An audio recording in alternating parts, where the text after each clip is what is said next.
and welcome to the program. 4 years in the making, and finally, on September 1st, the association agreement between Ukraine and the European Union came into force. The treaty creates the conditions for both sides to strengthen political, economic, social, and security ties. Joining us to discuss this and more is Liubov Akulenko. She's the executive director of the Ukrainian Center for European Policy. Welcome. Thank you so much for coming. Hello. So, from what I understand, one of the main points of the association agreement is to improve and modernize Ukraine's legislation. Now, how effective do you think that will be? I would like to start with the fact that Ukraine started to approximate its legislation from 2014. Since association agreement, some parts of the agreement started to work from 2014, and during these 3 years, we are not very successful. We just started this process, but where we are successful, we are very successful with legislation that we needed for export of products, goods and services. I should stress that it is not easy process, since Ukraine is a country that was using Soviet standards for more than 80 years. And it is not so easy to change them in 1 or 2 years. According to association agreement, we should change our legislation almost till the end of 2025. That's how many years? That's quite 10 years, like 10 years. Almost a decade to fully implement the kind of European standards. Yes, you're right. So now that's quite a long time. But we have lots of tasks. We have to adopt like 600 legal acts. So it's not easy task. No, it's not. It doesn't sound like it. Our task is not only to change our legislation. Our task is to make these norms work on practice, to show to the people what it is in their real life, and how they work and how they can influence everyday life. But from what I've read of that Hugh Mingarelli, the EU ambassador to Ukraine, has said, he said that the EU sees vested interests as the main obstacle which stands between introducing of EU laws and regulations with Ukrainian ones, to really incorporate EU regulations and laws with Ukrainian ones. How do you plan to change these types of perceptions that, for example, Hugh Mingarelli has voiced himself about these vested interests that the EU top officials are worried about?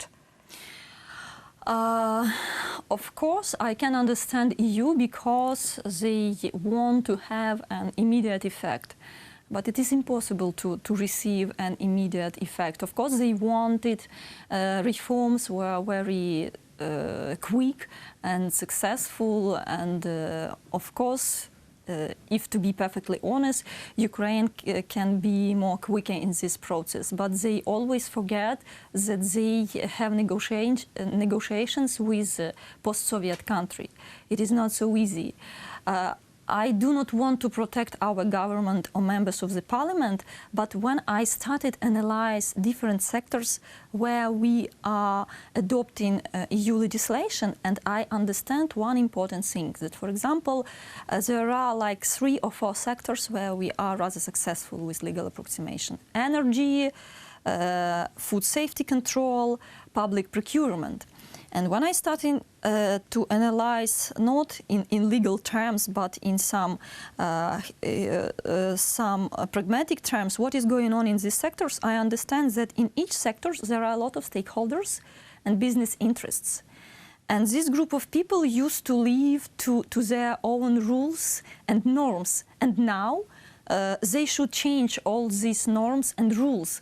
And those business, for example, agrarian business, who understand the profits of association agreement because they started to export their product to EU, they are ready for this process. But those business who do not understand, and it's normal that they do not understand. Small businesses, small farmers, agrarian. Different group of businesses that are working in sectors. When they do not understand why they should change these norms, they are blocking the process. So in these three sectors, it looks like that all stakeholders are ready for changes. Stakeholders and business are those who are first blocking the process of legal approximation. Right, but which sectors did you notice there was less success? I just want to speak about those who are success, these three ones. But you didn't kind of pay any attention to the ones that were less successful, or were there too many? We can speak about those sectors where we are not so successful. For example, think just listing them. Custom reform. So custom. Transport reform, public health, ecology. We just start to implement EU legislation, but by the way, ecology reform, it is the huge. It includes the biggest part of of EU legislation, so right. it is very difficult. Right. So there's a long road ahead for Ukraine, and from what has been seen is that Ukraine's President Poroshenko and then the President of the European Commission, Jean-Claude Juncker, and President of the European Council, Donald Tusk. You see these three figures all the time. You see them, shaking hands when they're signing this landmark trade agreement, and it seems like a very successful endeavor. And there's been a huge boost in the trade relations. Ukraine isn't as dependent on Russia as it was before, and it seems that they're the three main figures in this whole endeavor. So there's been plenty of awkward, as you can probably see, handshakes and hugs. There's been plenty of that. But how do you think EU leaders see Ukraine now after after three years of work, basically? I think that at last they are happy that association agreement is fully ratified, because this situation that had happened with referendum in Netherlands was very dangerous not only for Ukraine but for EU, because EU was not in a good position, since it looks like that EU is not a reliable trade partner, because members of EU are blocking the negotiation process. So on this side they are happy because they solve this problem. But if to speak about their attitude to Ukraine, I think that they should speak with Ukrainian leaders with the language of potential sanctions that can happen with Ukraine if Ukraine are not successful with implementation of association agreement. During this time, they do not speak about these things because association agreement does not work fully. Only several parts of the agreement were working. It wasn't implemented yet. It was not ratified fully. That's why they understand that it was because of Netherlands, and they were sure that they just do not have a right to start to speak about implementation. But now they are welcome to speak about the process of implementation, and they should speak with our politicians using terms of sanctions. What will happen if Ukraine will not implement? We will close our market. We will make the problems. You will make problems here, here, and here. Right. So a list to to put some kind of sanctions. I see that's quite interesting. But from what I've read after the September 1st, when the association agreement came into force, a lot of European top officials had some very strong words of encouragement for Ukraine. Jean-Claude Juncker, he thanked all of those who stood on Maidan and who are working hard for reform in the country, basically civil society organizations such as yourself. But it's a completely different I would say, mood to what he had before, earlier in the week, before September 1st. We actually have a soundbite that he said before the September 1st association agreement came into force. So let's take a listen to that now. Mm-hmm.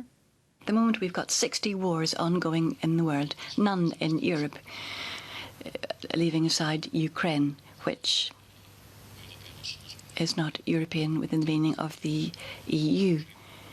I see that my friend Mr. Schenkel a few days ago did say that Ukraine is the European Union, but for the moment it's not. It's actually not one or the other. And I think we do need to bear that in mind. So some very interesting words. Some have said that this might be his biggest faux pas yet, where he said that there's no war in Ukraine there's no war in Europe apart from Ukraine, leaving Ukraine aside, putting Ukraine as a separate entity.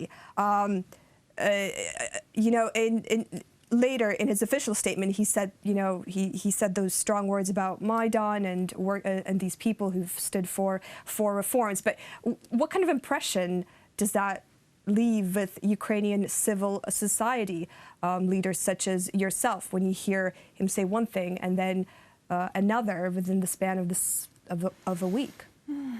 I just have an assumption that maybe it is a result of Russian influence. We should not forget that Russia is doing everything to block the process of negotiations between Ukraine and EU. And I know how Russia is working in different EU countries to stop the process of using sanctions against Russia. And Russia is going to influence on EU politicians and on politicians in Germany, in France, to become in favor to Russia. So I think that strange change of mood of Jean-Claude Juncker can be the reason it can have connection with Russian influence. It's my personal point of view, and I think that Ukraine should be more active in EU by formulating our image, and we should be more tackling with Russian propaganda. I see. Well, that certainly is a good point. Thank you so much for joining me today. You're welcome. So we've been joined by Liubov Akulenko. She's the executive director of the Ukrainian Center for European Policy, and you're watching UATV.